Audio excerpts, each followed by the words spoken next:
ஓம் சக்தி. உன்னை கரைவது அவன் பொறுப்பு. இதுதான் இன்றைக்கு நம்முடைய சிந்தனைக்கு அன்னை ஆதிபராசக்தி தந்திருக்கிற அருள்வாக்கு.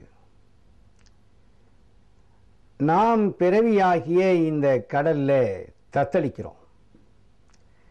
பிறவி பெருங்கடல் நீந்துவர் நீந்தார் இறைவன் அடி சேராதார் என்பது திருக்குறள். திருக்குறளில் இருக்கிற வாழ்த்து பாடல் பகுதி, கடவுள் வாழ்த்து பகுதி. இந்த பிறவியாகிய பெருங்கடலில் இருந்து நீந்தி நாம் கரையேற வேண்டும் என்றால் அதற்கு இறைவன் திருவடியை சேர வேண்டும் என்பது அந்த பெரியவர் சொன்ன வார்த்தையின் அர்த்தம்.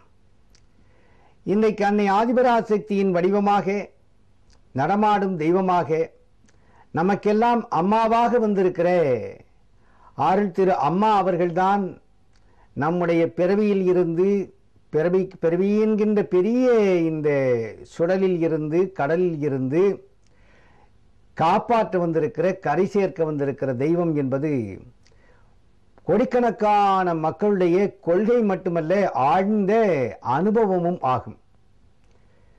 இதை படித்தவர்களை விட பாமரர்கள் புரிந்து கொள்கிறார்கள் என்பதுதான் நாம் பார்க்கிற விஷயம். இன்றைக்கு மேல்மருவத்தூருக்கு நம்ம வரும்போது பார்த்தோம்னா ஒரு அற்புதமான அனுபவத்தை பக்தர்கள் மத்தியில் கூர்ந்து நாம் கவனித்தால் புரியும். அதுவும் கூட எப்போ புரியுதுன்னா, பௌர்ணமி மாதிரியான பெரும் கிராமத்து சக்திகள், பக்தர்கள், ஜனங்கள், பெண்கள், குழந்தைகள் வருகிற அந்த நேரத்தை நம்ம பார்த்தோம்னு வச்சுக்கோங்களேன், அருமையாக ஒரு விஷயத்தை கவனிக்கலாம். அவர்கள் எல்லாம் வருவாங்க. கிராமத்து ஜனங்கள் அம்மா இருக்கிறாங்கங்கிற நம்பிக்கையோடு தான் வர்றாங்க. அவங்களுக்கு கோயிலுக்கு உள்ளே வரணும், முதல் நாள் இரவே பௌர்ணமி இருக்க அன்னைக்கு வந்து சேர்ந்துடுறாங்க. வந்த உடனே அங்கே வந்து தாங்கள் கொண்டு வந்த உணவை சாப்பிட்டுட்டு நிம்மதியாக படுத்துடுறாங்க. அம்மாவுடைய மடியில் படுத்து கிடக்கிறவங்க நினப்பு. அவங்களுக்கு பூஜை பார்க்கணும்னு நினப்பு கிடையாது, அபிஷேகம் போகணும்னு அவசியம் கிடையாது, தேங்காய் பழம் உடைக்கணும்னு நினைக்கிறதும் கிடையாது. இப்படியே உக்காந்துக்கிட்டு இருப்பாங்க. இந்த ஜனங்க என்னடா இப்படி வெளியிலேயே உக்காந்துருக்குன்னு நம்ம பார்த்துக்கிட்டே இருந்தோம்னா, அம்மா வர்றாங்க அப்படிங்கிற தகவல் வந்தால் போதும். மணி 9 ஆச்சுன்னா அம்மா வர்றாங்களா சக்தி, எப்போ வருவாங்க என்கின்ற ஏக்கம் அத்தனை பேருடைய மனசிலையும் வார்த்தையிலும் எதிர்பார்ப்பிலும் வந்து சேரும். இதை கூட என்ன செய்கிறாங்க, அம்மா வருவாங்க. அம்மா வந்து கோயிலுக்குள்ள திரிசூல மேடையை சுற்றி விட்டு அம்மா போவாங்க பாருங்க. ஒரு சுற்று கோயிலை சுற்றி வருகிற வரையில் அந்த பக்தர்களின் கூட்டம் காத்திருக்கும். அம்மா அம்மா அம்மா என்று மனசார கண்ணீர் வெடித்து பார்த்து கொண்டே இருக்கும். அம்மா திருக்கோயிலை ஒரு சுற்றி விட்டு அருள் கூடத்துக்கு போயிருப்பாங்க. திரும்ப பூஜைக்கு வருவதற்கான நேரம் வரையிலும் கூட அவர்கள் காத்திருக்க மாட்டார்கள். அம்மா தரிசனம் முடிஞ்சு போச்சுன்னு சந்தோஷமாக போகிறார்கள் பாருங்க. அவங்க தான் அம்மா கிட்ட முழுசா மனசை கொடுத்து அம்மா என்னை கரையேத்துமா காப்பாத்துமான்னு சொல்றவங்க. அதனால சக்தி ஒரு திருவாரூர் தொண்டர், அவர் ஒரு நாத்திய குடும்பத்தில் வந்தவர். ஆனால் அவருக்கு என்ன ஆச்சு, ஒரு நேரத்தில் அவருடைய குடும்பத்தில் ஒரு மகன் எல்லாருமே மருமகள் எல்லாம் அம்மாவை கும்பிட்றவங்க. இவர் நாத்திகம் பேசி நாத்தெடும்பி ஏறிய குடும்பத்தில் வந்தவரில் அந்த அந்த எண்ணம் அவர் மனசுக்குள்ள அப்படியே இருந்துகிட்டே இருந்தது. அவருக்கு சர்க்கரை நோய் முற்றி போச்சு. சர்க்கரை நோய் வந்துருச்சு, முற்றி போச்சு. கண் பார்வை ரொம்ப மங்கி போச்சு. திடீர்னு ஒரு செட்பேக், கண் பார்வை குறைபாடு வந்துருச்சு. என்ன பண்ணுறது, மருத்துவர்கிட்ட போனாங்க. பெரிய மருத்துவமனையெல்லாம் கன்சல்ட் பண்ணாங்க.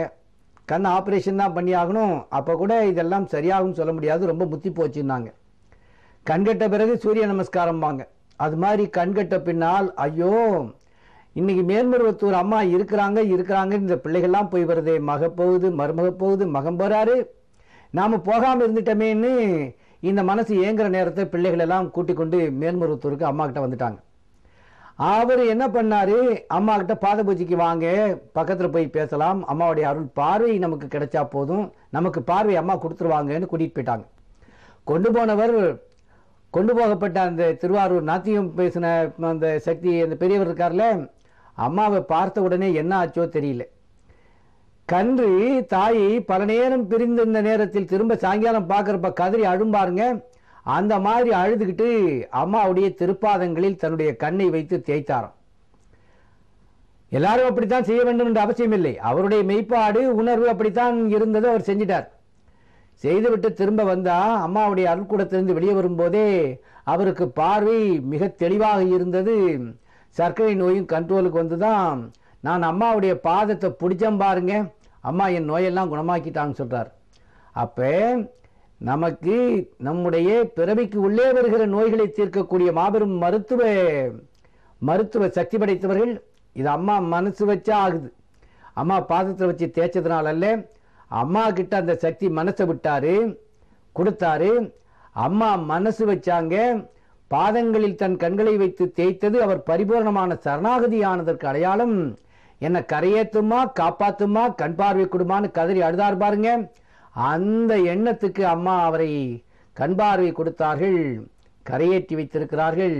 அதனால என்ன தோணுது, கரையேற்ற திருவுள்ள தோணியினை தந்திட்டு வரை காற்றும் வளமான நீரும் பூதம் எல்லாம் நிறை காக்கும் நெடுமால் போல் நிதம் காத்து நீ நின்று தரை காக்க வேண்டுமையா தாரிணியின் காரணனே கரிய மாணிக்கம் போல் வந்த பரிபூரணனே புத்தமுதே புராந்தகியின் அன்பு சீரணனே செந்தமிழில் வாக்கினை சொல்ல ஆரணனே ஆதியனே ஆதிசக்தி காரியனே என்ன கரையேற்றுறது உன் பொறுப்பு, அம்மா கரையேற்று என்று நாமும் அந்த பக்தரோடு சேர்ந்து கதறி அழுது கரையேற்ற வழி காணலாம். அப்படித்தானே சக்திகளே? ஓம் சக்தி.